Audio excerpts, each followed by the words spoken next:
And that is why 2022 was the craziest year in Smash Bros. History.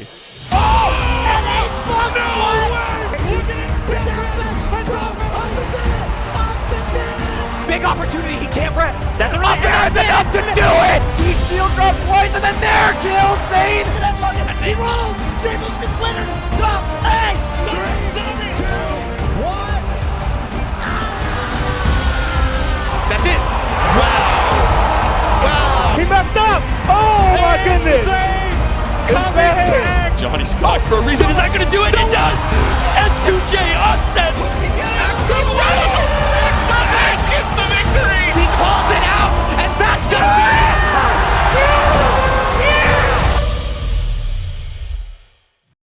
it! One of the best, if not the best year of Smash has now come to an end. 2022 was filled with some of the most insane Melee I've ever seen. This year had some crazy storylines, rivalries in the biggest race to the #1 ranked spot in Melee history. The Smash community even ran into some legal trouble, which we'll talk about later. Most of you even agreed that 2022 was the craziest year for Smash. It's insane that after 21 years, we are just now having the wildest year for this game. First off, let's start by talking about the end of 2021 leading into 2022. The COVID-19 pandemic hit in 2020 and sent Smash into a weird limbo where we couldn't really compete. However, Daddy Fizzy created a way for Melee, a 20-year-old game, to be played online in a very viable way in January of 2021, putting an in-person tournament game online for many to enjoy. 2021 was mostly online tournaments through Slippy, and all tournament placings had an asterisk next to it due to them being online and not in person. Online tournaments never seem to count as much as in-person ones, due to there being many different factors of playing online in comparison to in-person, like internet connection, time zones, etc.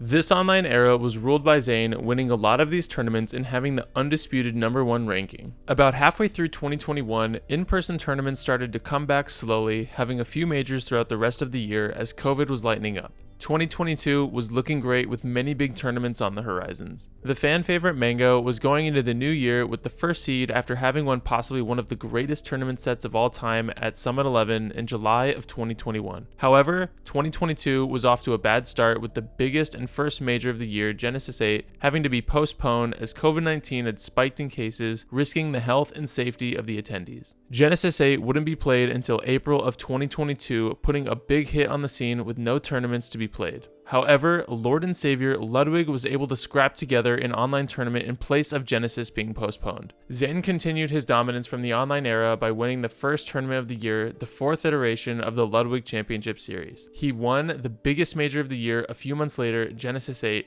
and this tournament broke the curse where he wasn't seen as just an online threat anymore. But even with Zane proving he could win majors in person again, he wasn't even the star of the show at Genesis. Incoming J-Mook. Someone I personally had only heard the name of. A good player from New York is what I thought, however he would go on one of the biggest tournament runs anyone has ever seen. It's unheard of for the 21 seed of a major to end up in grand finals. J-Mook went on a run beating top talent left and right who was only barely supposed to make it into losers top 24. Instead, he ended up in winners finals, guaranteeing himself at least 3rd place, then going on to beat IBDW in losers finals to make it into grand finals, where he loses to Zane, but makes one of the best tournament runs in Smash Bros. History. But to be honest, y'all give it up for J-Mook, man. The Cinderella story for sure.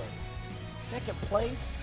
Also at this tournament begins the start of one of the worst years for Mango. After looking hot and even being the first seed of the tournament, he loses early and gets out at 9th place. The next major, Pound 2022, is where Zane continued his dominance, winning the tournament without dropping a set yet again. The next month, Smash Summit comes back and we see a new and improved IBDW where he swept the floor, becoming a top talent threat. We had Battle of BC next, with Leffen coming out of nowhere, taking the tournament over Zane using his secondary Sheik. Some thought it couldn't be done, but he made it work and won in a dominant fashion. Just a few weeks later, we had Get On My Level, where Hungrybox wins a major after 2 years of competing. It was safe to say he wasn't his old god self when entering these online brackets, and this was the same tournament where this happened. Opportunity for H-Bucks, he calls it out, and that's gonna be it!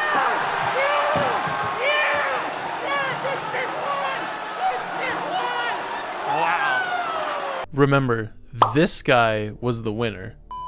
Double Down 2022 happening soon after, where IBDW really submits himself as a possible running for the best ranked Smash Player of the Year, where we also got to see Amsa have his best performance showing up in grand finals for the first time ever at a major. Though he lost in heartbreaking fashion, buckle your seatbelts, he was going to come up later. Just next week, IBDW won Australia's biggest tournament, Phantom 3, in a dominant fashion, making everyone think he could be the best player for the year. However, Wave Dash 2022 was the beginning of Hungrybox's presence in a race for the #1 ranked spot by getting his second major win of the year. He also did this to celebrate his win. SmashCon 2022 was the return of the Kid, the GOAT, the Buster, Mango. Before SmashCon 2022, he hadn't won a tournament in over a year, the last one being Smash Summit 11. As mentioned before, Mango had a lackluster year, losing to many in the top 10 and couldn't seem to get a stride. But SmashCon 2022 was the first tournament after the top 50 rankings released where he was ranked the lowest ever and for the first time out of the top 10, sitting at 11th. To prove people wrong, he trained up and won with ease. SmashCon 2022 was also a tournament with one of the luckiest upsets in Melee history. I made a video about it and would really appreciate if you checked it out. And if you haven't subscribed, please do so, as it's free and easy. Plus, it's right down below and it would help me out a lot. Anyway, back to the Melee, where we are still in the summer of Smash playing at Shine 2022, where Zayn takes his throne yet again in a great set against Jmook. Jmook is becoming the second place god and was seen as Mr. Consistency. Riptide 2022 was showing old signs that we had the old Hungrybox back as he wins in dominant fashion. 2 weeks later, we had Mango coming in hot to take his second major at Lost Tech City, not dropping a set. There were so many people winning tournaments left and right, but this is where the year gets really interesting. Big House 10. Not only was it the second biggest tournament of the year, but it was upset central. Top players were losing left and right and was insanity over in Detroit. Moki beating Leffen, Sunsei making winners semis, and Amsa going on the tournament run of a lifetime. No one saw this coming and he was playing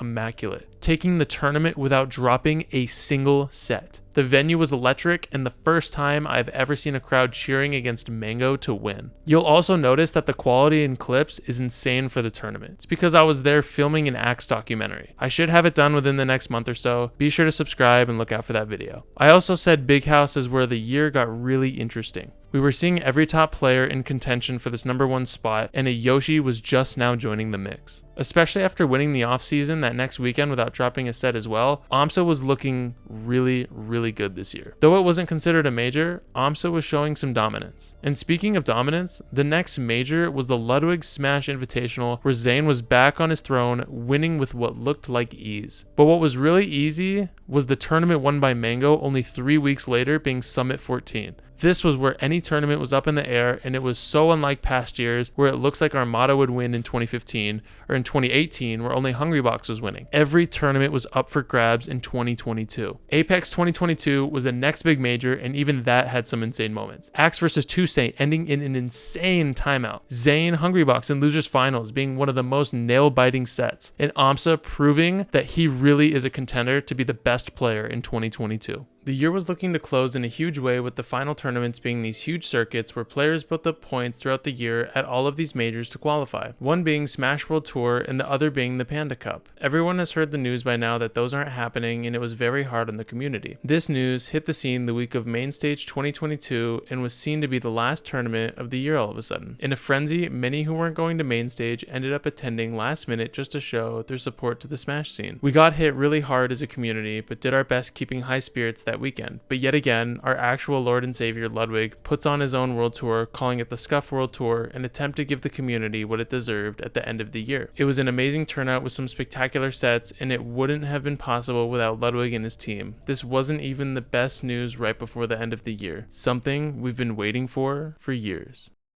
It's time for the moment you've been waiting for.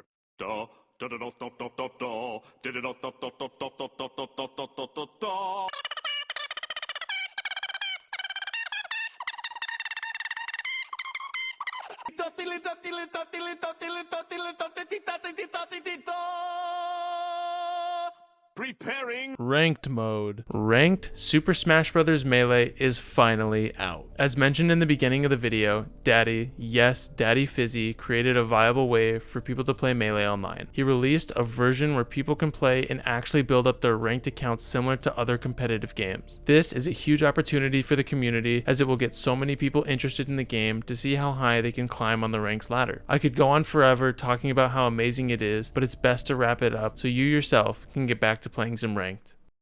Thank you so much for watching. If you haven't already, hit that subscribe button. Did I leave any of your favorite 2022 moments out in this video? If so, let me know in the comments down below. 2022 was an absolutely nuts year, and I hope we have more just like it. Minus the cancellations, of course. The community is in a weird spot, and it can use your support. Keep playing this amazing game and support the scene. Thanks for watching, and I'll see you next time.